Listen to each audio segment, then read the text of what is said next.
Gandhinagar vigilance વિભાગને મળેલી બાતમીના આધારે હજીરા ખાતે આવેલ L&Tના ગેટ નંબર 2 ની આગળ સ્મશાન ભૂમિ પાસે કન્ટેનરમાંથી ભારતીય બનાવટના વિદેશી દારૂનો જથ્થો ઝડપી પાડી કુલ ₹41.79 લાખનો મુદ્દામાલ સાથે 2 ની ધરપકડ કરી હતી।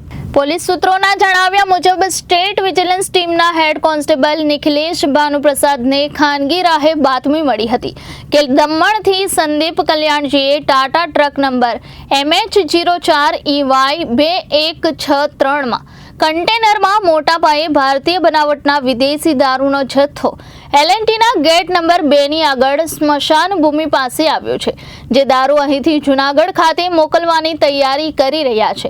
ત્યારે વિજિલન્સ વિભાગના PSI VC જાડેજાએ ટીમ સાથે પહોંચી બતાવેલ જગ્યાથી ટાટા ટ્રકના કન્ટેનરમાંથી ભારતીય બનાવટના વિદેશી દારૂનો જથ્થો ઝડપી પાડી કુલ ₹41.79 લાખના મુદ્દામાલ સાથે 2 ની ધરપકડ કરી હતી, જ્યારે અન્ય 4ને વોન્ટેડ જાહેર કર્યા હતા।